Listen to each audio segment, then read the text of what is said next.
এখন এই যে লাল শাকটা রান্না হচ্ছে। হরে কৃষ্ণ শুধু ভক্তবৃন্দ, আশা করি আপনারা সকলে ভজন কুশলে আছেন। তো আবার একটি নতুন ভিডিওতে আপনাদের সকলকে জানাই স্বাগত, সকলকে জানাই শুভ সকাল। আজকে হলো 23শে জানুয়ারি শনিবার, তো নিত্যানন্দ ত্রয়োদশী মানে নিত্যানন্দ প্রভুর আবির্ভাব তিথি। তো যাই হোক, আমার এখানে তো সেরকম কোনো কিছু ব্যবস্থা নেই, আর আমি এখন আপাতত ইস্কনে যাই না। আর পাশের মাতাজিও নেই যে ওনার বাড়িতে বিগ্রহ রয়েছে, ওখানে আবির্ভাব তিথি সুন্দর করে পালন হবে, অভিষেক হবে। তো আমার বাড়িতে এই যে চিত্রপট রয়েছে, ওই চিত্রপটেই আমরা সমস্ত কিছু পালন করব। নিত্যানন্দ ত্রয়োদশীর আবির্ভাব তিথি বলে কথা, আর নিত্যানন্দ প্রভুর পছন্দের রেসিপিগুলো হবে না, ভোগগুলো হবে না, সেটা কি হয়? তো চলুন, এই যে এখন এখানে লাল শাকগুলো ভালো করে আমান্য করে নিচ্ছি। আর এই শাকগুলো হচ্ছে কি যে পাহাড়ি পালক শাক, এর ইংরাজি নাম হচ্ছে ওরাচ, আর এটাকে হিন্দিতে মাউন্টেন পালক বলে, পাহাড়ি পালকও বলে। তো এর অনেক বেনিফিট আছে।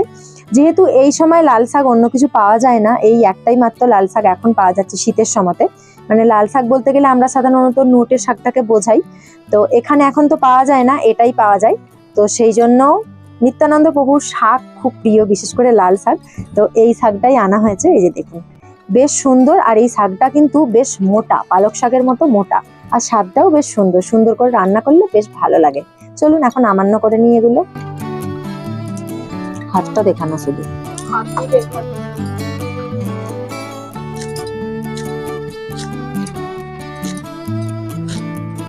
শাকটা আমান্য করে রেখে এখানে অন্নটা বসিয়ে দিয়েছি, আর অন্নটা প্রায় হয়ে এসেছে। আর এখানে যেহেতু নিত্যানন্দ প্রভুর খুব বেগুন ভাজা আলু ভাজা পছন্দ, তাই এখানে বেগুনটাকে ভালো করে আমান্য করে লবণ হলুদ আর অল্প একটু লঙ্কার গুঁড়ো মাখিয়ে রেখেছি। আর এখানে যে সবজিগুলো ছোট ছোট করে আমান্য করা আছে, এর মধ্যে বেগুন আর আলু দিয়ে চচ্চড়িটা হবে, সঙ্গে একটু বড়ি দেবো। আর ওইখানে আলু ভাজার জন্য গোল গোল করে আলুটাকে সেদ্ধ করতে দিয়েছি। এই যে এইদিকে অন্নটা হয়ে যাবার পরে বেগুনটাকে ভেজে নিচ্ছি। আর আমি না এইভাবে বেগুনগুলোকে ভাজছি দেখে আমার ছেলে বলছে, বেগুনগুলোকে এরকম করে দাঁড় করিয়ে রেখেছো কেন, ওদের তো কষ্ট হচ্ছে। শুনুন, বাচ্চারাও কত কিছু বোঝে, তাই না? যাই হোক, ছোট বাচ্চাদের কথা তো বাদই দিলাম, আমি আমার কথা বলি। এখানে আমি কিন্তু বেগুনকে এইভাবেই ভাজি, কারণ বেগুনগুলো যাতে চার সাইড থেকে খুব ভালো করে ভাজা হয়, সেই জন্য। বেগুনটা ভাজা হয়ে যাবার পর এখানে আলুটাকেও ভেজে নিচ্ছি। আর আলুটাকে আমি লবণ দিয়ে সেদ্ধ করেছিলাম, ওর মধ্যে কোনো রকম হলুদ বা লঙ্কার গুঁড়ো কিছু দেওয়া হয়নি। তাই এখানে একটু যাতে ঝাল ঝাল একটু বেশ মশলাদার সুন্দর সুস্বাদু হয়, তাই এখানে লঙ্কার গুঁড়ো আর হলুদ গুঁড়ো অল্প পরিমাণ দিয়েছি, দিয়ে এটাকে ভালো করে ভেজে নিচ্ছি। এরপর এই যে চচ্চড়িটাকেও বানিয়ে নিলাম। আর চচ্চড়িটা বানানোর সময় বড়িটা দিতে ভুলে গিয়েছিলাম, তাই চচ্চড়িটাকে নামিয়ে রেখে আমাকে আবার বড়িটা ভাজতে হবে। আর এখানে মশলা পেস্ট করা হয়ে গেছে, রেগুলার যে মশলাটা আমি ব্যবহার করি সেই মশলাটাই কিন্তু ব্যবহার করছি। এখন এই যে লাল শাকটা রান্না হচ্ছে, আর ওইদিকে তো সবকিছু হয়ে গেছে। এই বেলা সেরকম কিছু বানাবো না, কারণ ওই ঘরে কাজ চলে এসেছে, বেড়াবাবু ডাকছে। তো তাড়াহুড়ো করে রান্নাটা করে নিত্যানন্দ প্রভুর জন্য সবাইকে ভোগ নিবেদন করে তারপর প্রসাদ পেয়ে নিতে হবে। তারপর যা হবে বিকালবেলা। তবে ইচ্ছা আছে নিত্যানন্দ প্রভুর জন্য স্পেশাল কিছু বানানোর, যেগুলো উনি খুব পছন্দ করতেন। চলুন।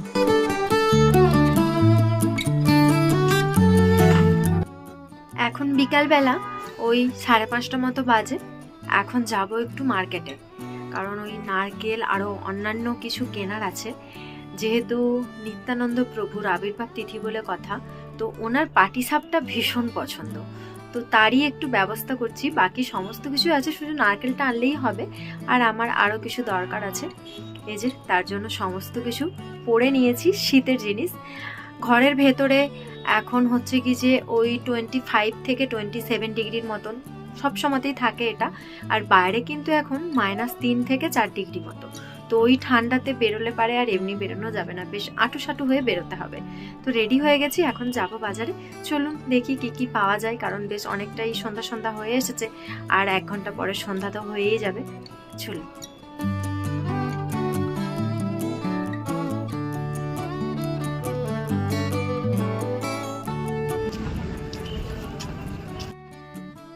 দেখাবো যে কিভাবে ফ্রিতে ডালগেট যাওয়া যায়। তো চলুন এখন যাই।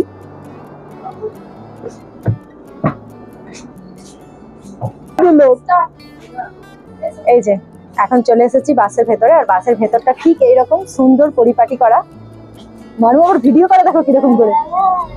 এই হচ্ছে জাহাঙ্গীর চকের পোল।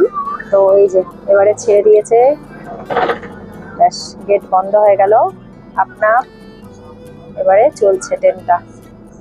বাসের মধ্যে রয়েছে কুলিং সিস্টেম, এখান দিয়ে হাওয়া আছে, কুলিং।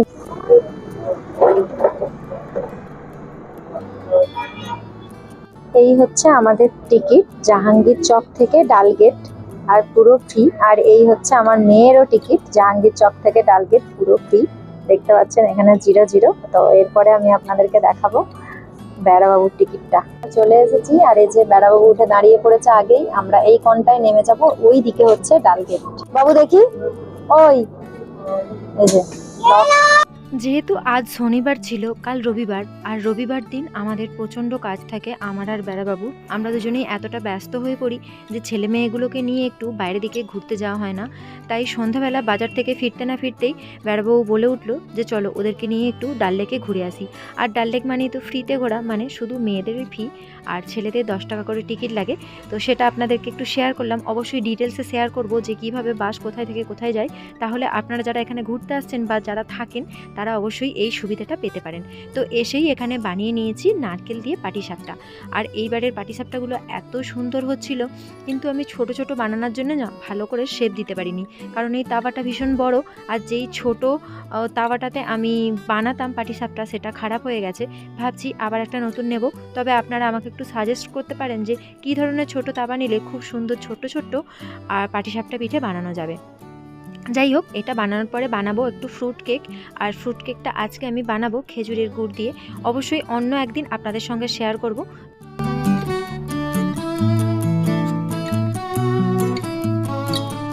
কেক রেসিপিটা কিভাবে বানাতে হয় অনেকেরই ডিমান্ড, যে কেক রেসিপি আমি কেন দিই না, অন্যান্য রেসিপি দিই, এটা আমার বিজনেস বলে দিই না নাকি। না, অবশ্যই সেরকম কোনো কিছু না। অবশ্যই কেক রেসিপি আর পিৎজা রেসিপিটা আপনাদের সঙ্গে একদিন শেয়ার করে দেবো।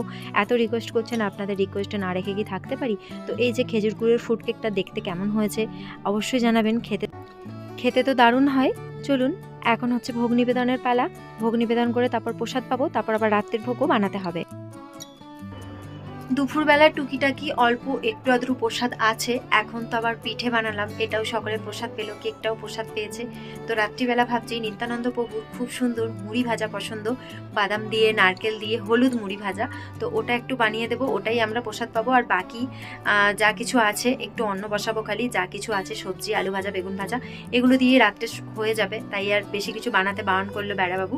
যাই হোক, আজকের এই ভিডিওটি আপনাদের কেমন লাগলো অবশ্যই জানাবেন।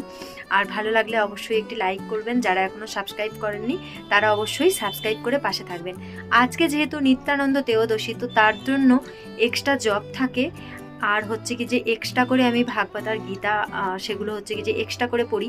অন্যান্য দিন একটা দুটো শ্লোক পড়ি, আজকে একটু বেশি করে পড়ি। সেই সবগুলো তো রয়েছে। এখন রাত্রিবেলা 11:45 মতো বাজে, আমার হাতে আছে 1 থেকে 1.5 ঘন্টা, কারণ আমাদের এইখানে দেরিতে সূর্যাস্ত হয় আর দেরিতেই সূর্য উদয় হয়। তার জন্য আমরা টাইমটা একটু মায়াপুরের থেকে এগিয়ে রাখি বা পিছিয়ে রাখি, এরকম বলতে পারেন। তো সেই হিসাবে দেরি হলেও কোনো ব্যাপার না, আমার এখনও জবও বাকি। ভিডিওটি কেমন লাগলো সেটি অবশ্যই কমেন্ট করে জানাবেন। আর অবশ্যই যেই সব ভক্তবৃন্দ আমার ভিডিও দেখছেন, আমাকে অবশ্যই কৃপা করবেন যেন ভক্তি জীবনে আরও এগিয়ে যেতে পারি। সকলে ভালো থাকবেন, সুস্থ থাকবেন, সাবধানে থাকবেন। দেখা হচ্ছে আবার একটি নতুন ভিডিওতে। হরে কৃষ্ণা, হরি বল। জয় নিত্যানন্দ ত্রয়োদশী কি ইচ্ছায়।